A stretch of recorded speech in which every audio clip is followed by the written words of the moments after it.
late last night. This happened near 16th and Ames Avenue just before 11. We don't have many details for you right now, but we do know, according to dispatch, one person was taken to the hospital with non-life-threatening injuries. Stay with First Alert 6 for the very latest. Of course, we'll continue to update you as soon as we learn more.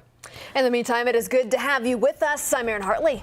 And I'm Cerise Cole. Thank you so much for joining us. And Jared's here. Senior Chief Meteorologist Rusty Lord is here. And another day in the 50s. Yeah, it looks like things are going to work out pretty well today. You have a pretty nice one. We got the clouds exiting the area, and we're going to continue to see that be the case to the point where we can warm it up even though we'll have a north wind. So let's talk about the pluses, the minuses of the day today. You got the clouds exiting to the east as of right now. You can see those as you look in that direction. Overall, pretty good across the city. I got about a trace of moisture, and most of it fell to the south. I'll show you where here in a minute. We're down to 29. Feels like temperature of 17 at the moment. A little bit of a north breeze. And there's the showers exiting to the south. So you can see the edge of the clouds that we just showed you there on that camera view off to the southeast around Red Oak and Shenandoah. So they're moving away pretty quickly. Here's a look at the estimated rainfall from last night. Anything north of this green was less than 1/10 of an inch if you saw anything at all. So it was pretty minimal. You go down to the south and you can see around the Falls City area, those are 1.5 to 2 inch estimates right in the southeastern corner of Nebraska. So most of the inch plus totals were where we expected them. I was just hoping we could wring out a little bit more farther to the northwest, and I was a little bit too much of an optimist. Just didn't get anything out of this. Now we're starting to see the wind pick up a little bit, gusting near 20 miles per hour in some spots as we go through the course of the day today. That will still be a factor. It's driven our wind chills down in the teens, so the air's got a little bit of a bite to it this morning. Again, not nearly as bad as we've been, but as you step out, you're going to feel the breeze, and it'll make things a little bit colder. Now watch for the gusts to be up near 30 miles per hour at times this morning. 25 to 30 will be the case through about lunch, and then they'll tail off into the afternoon. So if you feel any wind, it's most likely to be in the morning, and then there's less of it for the afternoon. So as we can see here, let's go hour by hour through it. First, alert you to any changes as we march through the course of the rest of the day today. There's the shower activity. It's dropping off towards the south and southeast. By 9 o'clock, we're right around 30 degrees. And then heading towards the lunch hour, you will notice that now 30s will quickly turn into 40. So by noon, we're about 45. There's those pesky winds. You can see the streamlines there out of the north. Even with a north wind, I still think we're going to be able to warm up near 50 degrees, about 50 to 51 for that high today. And that'll happen around 4 o'clock and then gradually into the evening hours. Maps keep on moving here. We will see some temperatures that will by 7 o'clock start to fall back a little bit, likely to be down in the upper 30s to right around 40 degrees. So let's just skip ahead and show you that where we're going to be over the course of the overnight hours right into the morning tomorrow. Should take us down into the 20s, but then we'll rebound to 50 on Saturday and then 56 on Sunday. So overall, temperatures look like they're working in our favor as we make our way into the weekend. Okay. And then also we're going to see things drop once again after the weekend. Not too bad. Yeah. Any more chances for rain? Well, there's at least a little hope anyway as we get towards the middle of next week. So that's what we'll be keeping an eye on here as we go towards the middle of next week. Even with a south wind on Saturday trying to bring in a little moisture to the area, gusts up near 35 miles per hour. It looks like on Saturday. Won't really be enough to bring any more moisture to the area, but it's going to try to warm us up. So of the 2 days over the weekend, it looks like Sunday, Groundhog Day, probably the nicest day, 56 for the high there. 43 on Monday, 35 on Tuesday. So there's the cooler air we were talking about. Possibility there Wednesday, Thursday, and Friday for maybe a little rain or snow. But again, nothing really worthy of bumping the chances up anywhere on one of those days. So we're crossing our fingers, trying to get a little moisture out of February. I still think there's potential by the end of next week, but with cooler temperatures, we'll have to watch out. Is it rain? Is it snow? But until then, pretty good weekend to enjoy. We're just going to keep going. I'll show you where we ended up in the record books for January. A pretty darn dry month. Love it. Starting February off pretty good, though. Yeah, that's a good point. All right. Very good point. Thank you. Unfortunately, we got our first crash of the morning. Yeah, it's been very quiet all morning, and we started the stream, and boom, we had a crash just like that. So let's take a look at where this is, and it is at an area where there is a fair amount of traffic that works its way through. That's right around 20th and Missouri. So that's where L kind of does the turn and then becomes Missouri Avenue. So there's where we're talking about. So far, it doesn't seem like we're seeing big delays showing up as a result of this, but I will keep an eye out on this and see if we do start having issues a little more so than what's showing up here at this point. So that's our one crash that we have at this time. Other things I've been watching, we do have a stalled vehicle here at the 168th and Dodge Ram. Now it's out of traffic. It is sitting here on the right shoulder. There's what we're looking at with that one. And you can see that you can get through here, but it's right as those ramps kind of meet before you head over toward Dodge. Also picking things up on Dodge, though we are moving in okay shape as you're heading along that roadway. Elsewhere, of course, being this point in the morning, keeping an eye on some of those busiest intersections just to make sure we don't have more issues popping up at those. And so far, so good. Right around 90th and Dodge, 84th and Dodge. We're not seeing any big problems there. You can tell that we're picking things up by all the specs that we're seeing on some of those roads, Dodge, Center, Maple, seeing that showing up. But that's typically a good sign for how things are going as far as the commute goes, because we've got a lot of people who are on the road, but no big stretches that mean that they're moving in okay shape. So we'll keep an eye on that and let you know if that starts to change. All right, Jared, thanks. Well, the public voiced their thoughts on a bill that would turn Nebraska into a winner-take-all state. In doing so, LB3 would eliminate the chance of a blue dot in the state's 2nd congressional district. LR24CA would write the winner-take-all electoral system into the state constitution. Here's what supporters and opponents had to say. This would be exactly opposite of what our forefathers envisioned. They knew that if this was set up this way, large population centers would dictate election outcomes and effectively neuter the rural areas throughout the U.S. Winner-take-all tends to depress voter turnout. It does so by creating the perception among many people that voting doesn't matter and the outcome is all but predetermined. This is especially true in a state like Nebraska, where registered Republicans outnumber Democrats by a large amount. Winner-take-all has become priority for Governor Jim Pillen. An update now to a story we first alerted you to. A jury says CHI Health is not responsible for a woman's death. The lawsuit from the family of Andra Milnes claims CHI was negligent. She came in with lower abdominal pain and was diagnosed with menstrual cramps. The suit claimed Milnes was taken into custody after showing up at the hospital again. She died in custody. Mayor Gene Stothard's office says that City View Apartments has passed an inspection of its fire alarm system. That means there will not be a notice to vacate. Now, earlier this month, conditions at the apartments came under scrutiny. There are still 45 open violations. The planning department will continue to follow those code inspections process required to address those violations. Well, joined by Maria Cade here at the safety desk this morning. Maria, there's new guidance for parents who let their kids order Frappuccino, or for teenagers who come in the house with a vanilla latte. I'm like, oh no, what's happening? That happened just this week. You know, that's funny too, Cerise, because I started drinking coffee at a very young age, probably 10 or 11. Okay. Yeah, very early. But experts say too much caffeine, especially for kids, it's really not good for your health. So you want to listen up to this. That new research suggests that having too much of it could lead to a lot of health problems in kids. Now, those issues include having trouble sleeping, heart issues, as well as increased anxiety. Now, doctors say anyone under the age of 18 should limit the amount of caffeine and sugar that they drink or eat.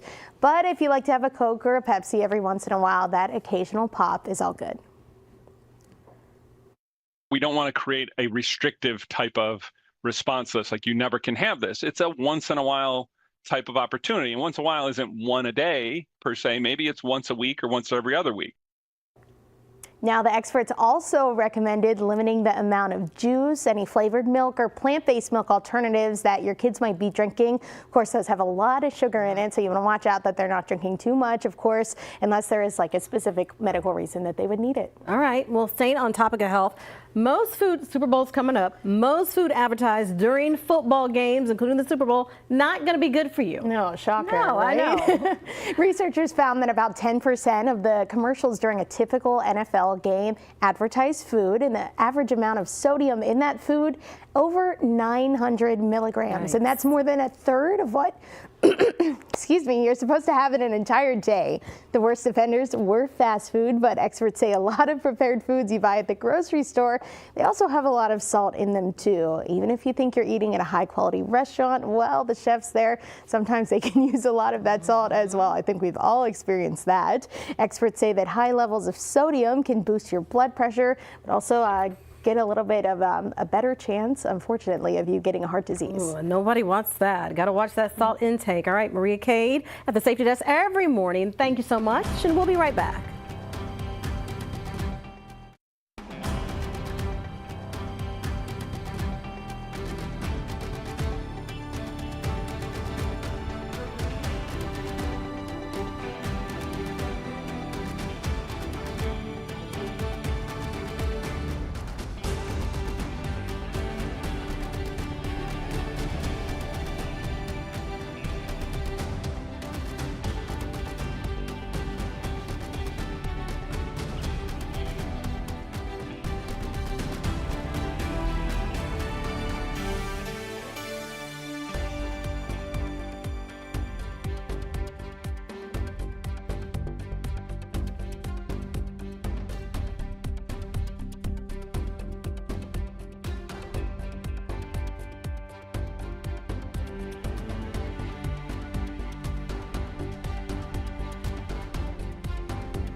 All right, welcome back. Time now 7:13 on this Friday morning.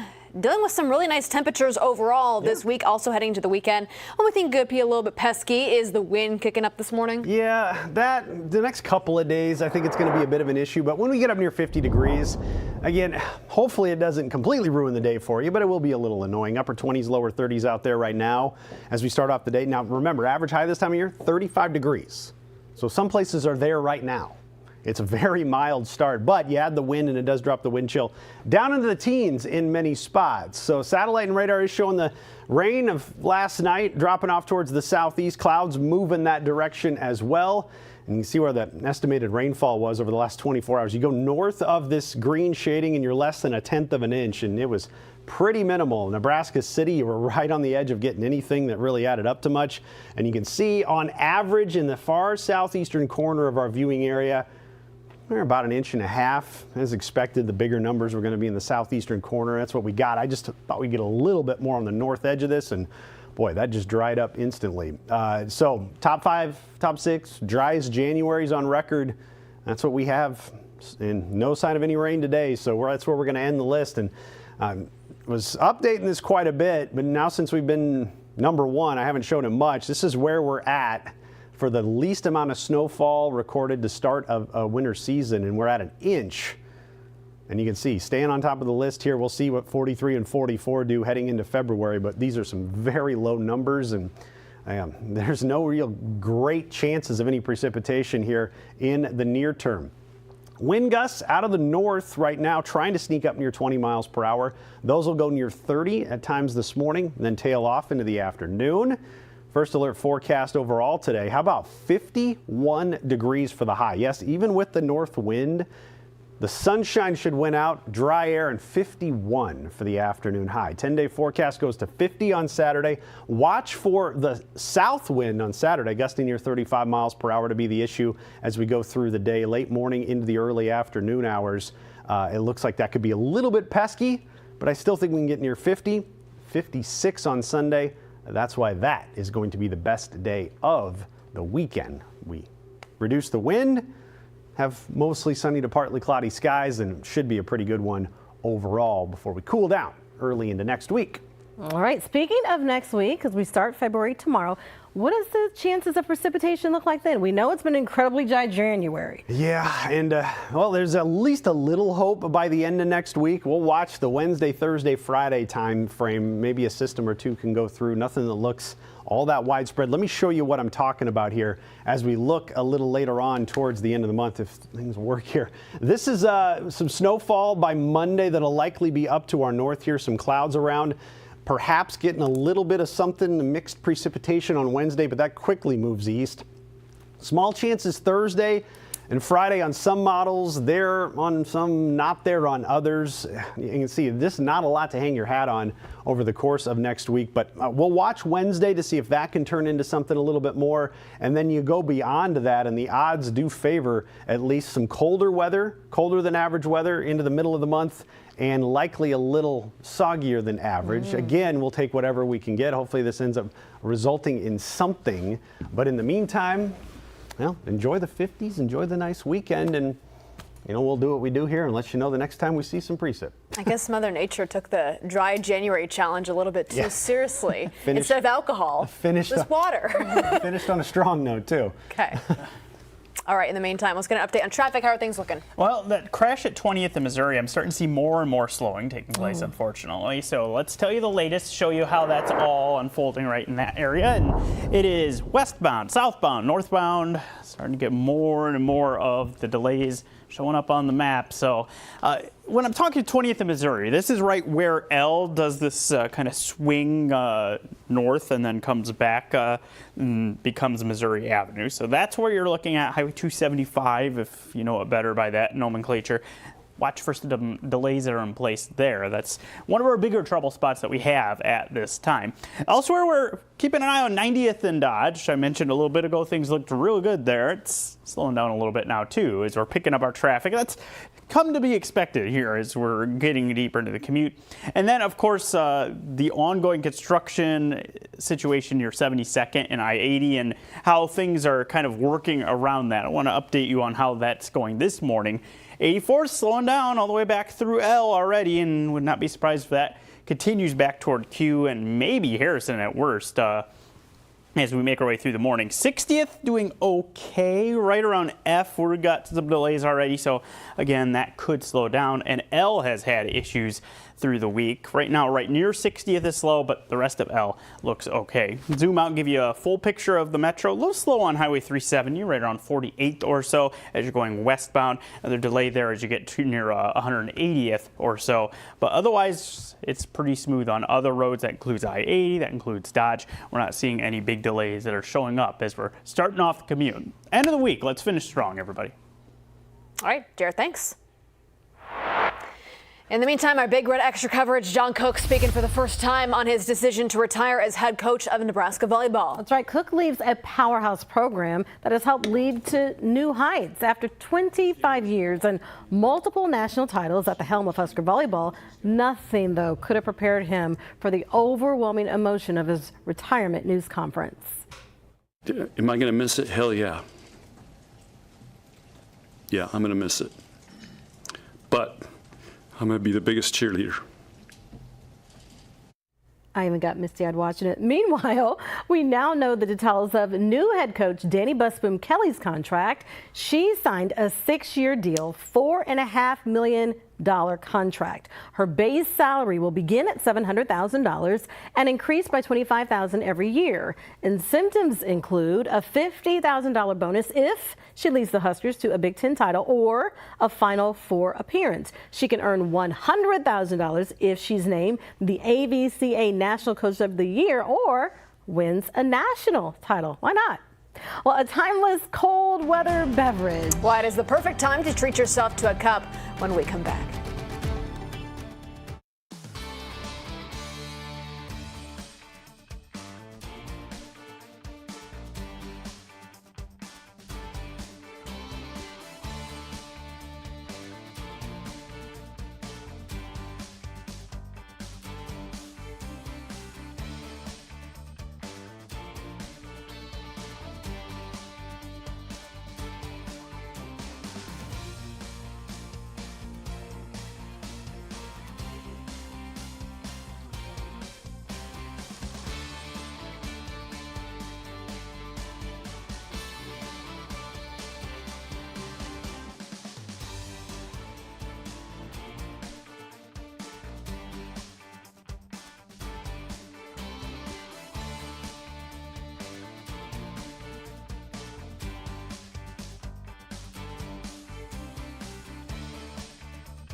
All right, happening today, it is National Hot Chocolate Day. We often use the term hot chocolate and cocoa interchangeably, but they're actually different. According to the National Day calendar, we can make hot cocoa with cocoa powder, heated milk, or water and sugar. Hot chocolate is made from ground chocolate containing cocoa butter.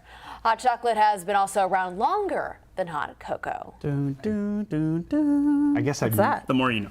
Oh, the more you know. I guess I've never had hot cocoa then, according to that. At least I don't think. Really? I don't think either. They both sound delicious. Yeah. Can someone help us out with that? Like, Yeah. 5 hot Maureen cocos. makes good hot cocoa. She does. One of our producers brought in a big jug of it like right before the holiday season. so That was great. delicious. Maureen. Before we go, you have a big crash. Yeah, I-80 westbound, as you're getting just past JFK, we've got all but one lane blocked. You got to stay left with that one. We're going to keep you posted as we're going through the rest of the morning with that, but that's going to be a big issue for you. You can use L as an alternate route if you want to try to avoid that, or you can make your way onto Center as well. That's huge. All right, everybody, thank you so much for joining us. We're going to get ready for our update in the Today Show. Jarrett will have more on that. You can, of course, watch it here on streaming or over the air. All right. Have a great weekend.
Live from WOWT, First Alert 6 starts now.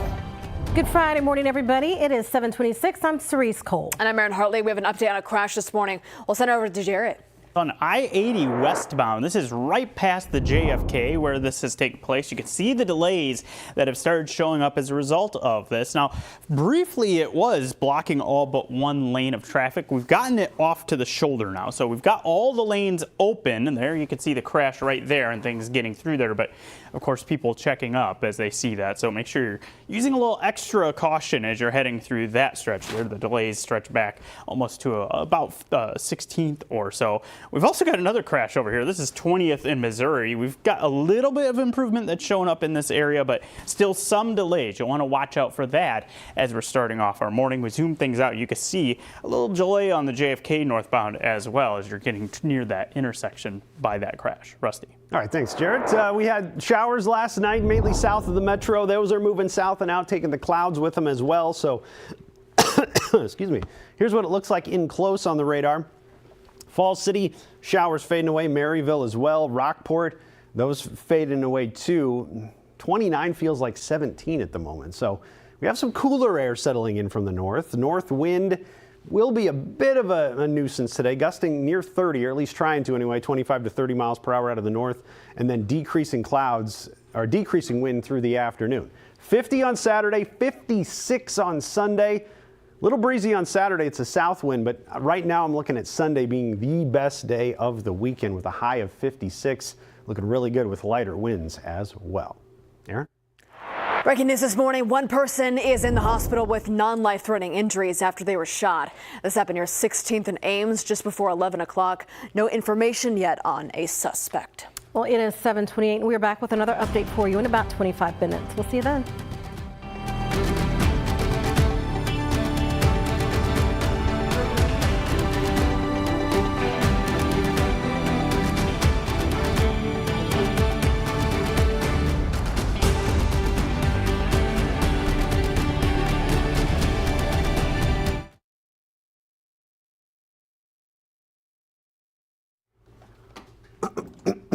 Maybe they brined and caused issues.